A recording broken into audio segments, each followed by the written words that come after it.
আসসালামু আলাইকুম।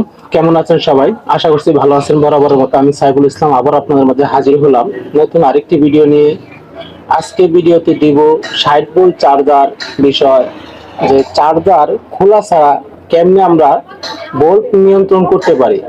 যে অনেক সময় দেখা গেছে এই চার্জারগুলা ভোল্ট কম হয় বেশি হয়, কাস্টমার সাথে নানান কথার সাথে দ্বিধাদ্বন্দ্ব হয়। তাই জন্য আমরা এই চার্জারটি খোলা ছাড়াই আমরা বোল বাড়াইতেও পারবো কমাইতেও পারবো। তো আসলে এই যে একটা ট্রান্সফর্মার তৈরি করা হয়েছে, এই ট্রান্সফর্মারটা আত্যাধিক ভাবে মানে অন্যরকম ভাবে এই চার্জারটি তৈরি করা হয়েছে। যদি আপনারা এই চার্জারের কাজটা শিখতে চান তাহলে অবশ্যই আমার চ্যানেলটি এখনই সাবস্ক্রাইব করে নেবেন এবং বেল আইকনটা প্রেস করে দেবেন। যারা ইতিপূর্বে সাবস্ক্রাইব করছেন তাদেরকে অসংখ্য অসংখ্য ধন্যবাদ। যারা এখনো করেন নাই তারা অবশ্যই চ্যানেলটি সাবস্ক্রাইব করে রাখেন এরকম নিত্য নিত্য ভিডিও পাওয়ার জন্য। তো দেখেন আমি যে চার্জারটা তৈরি করলাম 60 ভোল্ট চার্জার, এটা অ্যালুমিনিয়াম দিয়ে তৈরি করা হয়েছে এবং এদিকে দেখেন কতগুলো লাইন বের করা হয়েছে, এদিকে বের করা হয়েছে। তো এই চার্জার গুলো আমরা জানি যদি 60টা লুপ হয় তাহলে 48, আর যদি 11টা লুপ হয় তাহলে 60। কিন্তু এখানে 11টা লুপ না, তারও অনেক বেশি বের করা হয়েছে। তার কারণটা কি আর এটা কিভাবে নিয়ন্ত্রণ করা যায়, আজকে আপনারা ভিডিওগুলো স্কিপ করবেন না, শুরু থেকে শেষ পর্যন্ত দেখবেন। মাঝখানে আমি আরেকটু কথা বলি যে আসলে আধ্যাত্মিক কিছু তৈরি না করতে পারলে তখন দেখা গেছে অনেক ধরনের সমস্যা হয়। আমরা ভিন্ন ধরনের কিছু কাজ করব যাতে চার্জার গুলো না পুড়ে এবং গাড়িগুলা ফুল চার্জ হয়। গাড়িগুলো যদি ফুল চার্জ না হয় তাহলে কিন্তু দুর্নামের ভাগ নিতে হয়। তো এই জন্যই আমরা এই চার্জারটি আমরা ভোল্টেজ বাড়াইতেও পারবো আমরা কমাইতেও পারবো। তো এখন আমাদের সাথে আছে রাজশাহীর শিমুল ভাই। আসলে ওনার নিয়ে কিছু কথা বলবো যে আসলে উনি এই চার্জারটি তৈরি করছে। আসলে এই যে চার্জারটা উনি তৈরি করছে এতে কি ওনার খুব ভালো লাগতেছে না খারাপ লাগতেছে, কাস্টমারের এইগুলা পছন্দ হবে কিনা, বা গাড়ি কতটুকু সাশ্রয় হবে, বা গাড়ির কোনো সমস্যা হবে কিনা, এই বিষয় নিয়ে শিমুল ভাই আমি সাইফুল ইসলাম আমরা দুজনে এই ভিডিওতে পরামর্শ দিচ্ছি। আপনারা ভিডিওগুলি শুরু থেকে শেষ পর্যন্ত দেখতে থাকেন। তো আসসালামু আলাইকুম। ওয়ালাইকুম আসসালাম। শিমুল ভাই ভালো আছেন? আলহামদুলিল্লাহ ভালো আছি। আচ্ছা, যাই হোক, এই যে শিমুল ভাই চার্জারটি যে এই যে চার্জারটি যে তৈরি করা হয়েছে এতে আপনার মনে কি হয়, ভালো না খারাপ? আমার কাছে তো অনেক ভালো লাগতেছে, নতুন কিছু শিখতে হবে। আগের মডেল বাদে এই মডেলের নতুন কোনো আপডেট কোনো কাজ করলে মানুষও পছন্দ করবে। আর এটা আমার কাছে একটাই ভালো লাগছে, এই লুপগুলো বার করার জন্য ভোল্টেজ কম বেশি করা যাবে, চার্জ যদি বেশি দরকার হয় তাও বাড়ানো যাবে, যদি কমানোর দরকার হয় তাও কমাতে পারবে। আচ্ছা, এই যে চার্জারটা তৈরি করা হয়েছে অনেক সময় দেখা যাচ্ছে গ্রাম অঞ্চলে কারেন্টের ভোল্টেজ অনেক কম থাকে, সেই ক্ষেত্রে এটা কি আসলে এসি থেকেও কি ভোল্টেজটা নিয়ন্ত্রণ করা সম্ভব? হ্যাঁ, এসির থেকেও করা যাবে, ডিসির থেকেও করা যাবে। আচ্ছা, তাহলে এটা চার্জার কিন্তু খুলতে হবে না, আওলাইতে হবে না নাকি? না, কিছু করা লাগবে না, খালি এই যে এইগুলো কাজ করলেই হবে। আর যদি এসি থেকে ইয়া করে কাজ করে যে এই লুপ থেকে করতে পারবে।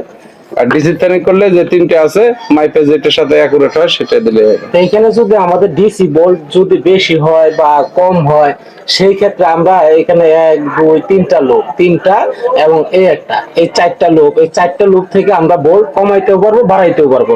আমাদের এটা হচ্ছে লাস্ট তার, তাহলে এই তার থেকে যদি আমরা এই লুপটাতে যদি লাইনটা দেই তাহলে আমাদের ভোল্টেজ কমে আসবে।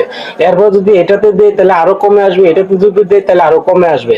আর যদি এটা থেকে আমরা লাইন করি তাহলে এখান থেকে আমরা যদি এটাতে দিই তাহলে ভোল্ট বাড়বে, আবার এটাতে যদি দেই তাহলে ভোল্ট বাড়বে। আবার এখন দেখা গেছে আমরা উপরে ডিসিটা নিয়ন্ত্রণ করতে পারলাম, তাই না? এখন দেখা গেছে আমাদের এসিতে যদি তার বেশি হয় সেই ক্ষেত্রে যে আমাদের ভোল্টেজটা আরো কড়কড়া হওয়া দরকার, তাহলে আমরা এসি থেকে আমরা এই ভোল্টটা কমাইতে পারবো বাড়াইতে পারবো। এখানে মূল বিষয় হচ্ছে যে এসিতে যদি তার বেশি দেওয়া হয় তাহলে কি ভোল্ট বাড়ে না কমে? এসিতে তার বেশি দিলে বেশি দেই তাহলে তাহলে কমবে। উপরে ভোল্টেজটা আমাদের কমে আসবে। কমবে। তার কারণ যত তার আমরা পুরোতে বেশি পেঁচামো তত কিন্তু আমাদের ভোল্টেজটা কমে আসবে। আর যদি আমরা এসিতে তার কমায় দেই তাহলে সেই ক্ষেত্রে ডিসিতে ভোল্টেজটা পর্যাপ্ত পরিমাণ বেশি আসবে। হ্যাঁ। তাহলে আমরা এসি থেকে কেমনে কমাইতে পারবো আসলে এই বিষয়টা আমরা একটু দর্শকের সাথে আমরা একটু উন্মোচন করি। সেটা হলো যে এইখানে যে আমরা দুটো তার বের করছি এটা কিসের জন্য? এই দুইটা হলো 12 12 ভোল্টের। ভোল্টের জন্য, যেন যে ফ্যানের লাইন দেওয়া হয়। জি। ফ্যানের লাইনটা যদি আমরা উপরে করি তো অনেক সময় দেখা যায় এইটুকু তো অনেক চাপ পড়ে। আমরা এখান থেকে এই জন্য করি না, আমরা ভিতর থেকে করছি ফ্যানের লাইনটা, ঠিক আছে? জি। আচ্ছা, এই দুটা বাদ দেওয়ার পরে আমাদের যে এখানে এই যে ডিসি দুইটা তার আছে এটাও আমরা বাদ দিলাম, উপরে যেটা পেঁচানো হয়েছে।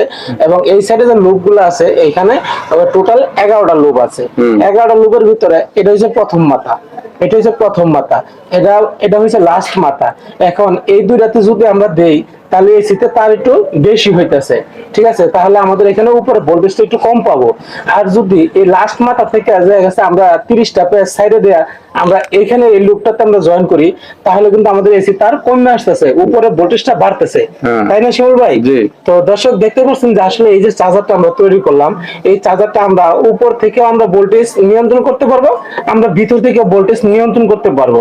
60 ভোল্ট যদি আপনি কোন দেন এটাকে 48 বানায় চালাবেন তাও চালাইতে পারবেন। আর যদি কোন দেন এটা আমি 5 ব্যাটারি 60 ভোল্ট চালাবো তাও চালাইতে পারবেন। তো আসলে এই যে সিস্টেমটা করা হয়েছে এই চার্জারটি কি 48 ভোল্ট বা 60 ভোল্ট করা সম্ভব? হ্যাঁ, 48ও করতে পারবে, 60 ভোল্টও করতে পারবে। তাহলে দেখতে পাচ্ছেন যে আমরা যে এই চার্জারটা নতুন স্টাইলে আমরা এটা চালু করলাম। আসলে এখান থেকে আমরা যদি ইচ্ছা করি আমরা 60 ভোল্ট বানাইতে পারবো, আমরা 48 ভোল্টও বানাইতে পারবো। তো দর্শক দেখতে পাচ্ছেন যে আসলে এই যে একটা ট্রান্সফর্মার কমপ্লিট করা হয়েছে, এটা দেখে যদি আপনাদের ভালো লাগে তা আমি আপনাদের কাছে একটাই আবদার করবো, সেটা হলো যে ভিডিওটা পর্যাপ্ত পরিমাণ আপনারা শেয়ার করে দিবেন যেন আরো মানুষ দেখতে পায়। আর এরকম চার্জার যদি আপনাদের লাগে তাহলে আপনারা আমাদের সাথে যোগাযোগ করতে পারেন, কুরিয়ার সার্ভিসে মালগুলো পাঠানো হয়। আর ভিডিওতে আমাদের নাম্বার দেওয়া আছে, সেই নাম্বারে আপনারা আমার সাথে কন্ট্যাক্ট করতে পারবেন। আর একটি বিষয় হচ্ছে যে আমরা এখানে কাজের প্রশিক্ষণ দিচ্ছি, এখানে যদি কেউ কাজ শিখতে চান তাহলে প্রত্যেকটা ভিডিওতে নাম্বার দেওয়া আছে, সেই নাম্বারে আপনারা আমার সাথে যোগাযোগ করে আসবেন। যেমন এই যে শিমুল ভাই রাজশাহী থেকে উনি আসছে অনেক দূরে, আর আমি আছি বর্তমানে শেরপুর নালিতাবাড়ি। এখানে ভাই এসে কাজ শিখতেছে। আসলে ভাইয়ের একটু অনুভূতিটা একটু জানতে চাবো যে ভাই আজকে আসছে কতদিন, আর এর ভিতরে কিরকম কাজ কামড়ে নিচ্ছে, কেমন লাগতেছে।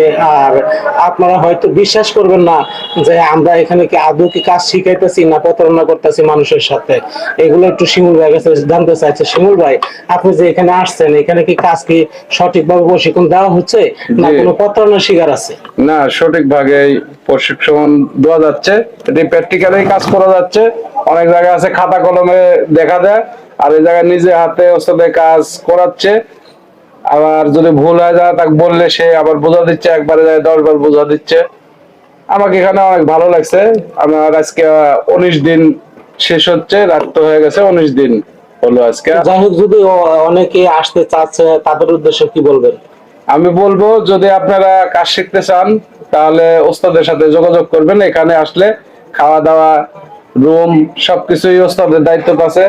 নিজের বাসার ওস্তাদের যা খাবে আপনারাও তাই খাবে, আমিও তাই খাচ্ছি। অনেক আমার নিজের বাড়ির যে খাবার এটিও এই সিস্টেমে খাচ্ছি, অনেক ভালো লাগতেছে।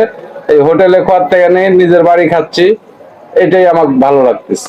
তো দর্শক দেখতে পাচ্ছেন যে আসলে শিমুল ভাই তার নিজের অনুভূতিটা উনি শেয়ার করলো যে আসলে উনি আমার এখানে আসেন আজকে 19 দিন চলতেছে। 19 দিনের ভিতরে খাওয়া দাওয়া সবকিছু আসলে আমার বাড়িতে যা পাক হয় আমি সেটাই খাওয়াই। আমি আসলে চেষ্টা করি যে আপনাদের যাতে কষ্ট না হয়। অনেক সময় দেখা গেছে আমার গাজীপুরে একটা কোচিং সেন্টার ছিল, ওখানে দেখা গেছে লোকজন আনলে হয়তো হোটেলে খাওয়ান দেওয়া লাগতো বা অন্য কারো বাসা থেকে খাওয়ানটা তৈরি করতাম, সেই খাওয়ানটা দেখা গেছে মন মতো হতো না। তো দর্শক আজকের মতো এই পর্যন্ত। সবাই ভালো থাকবেন, সুস্থ থাকবেন, আর ভিডিওটা ভালো লাগলে অবশ্যই শেয়ার করে দিবেন। আল্লাহ হাফেজ, আসসালামু আলাইকুম।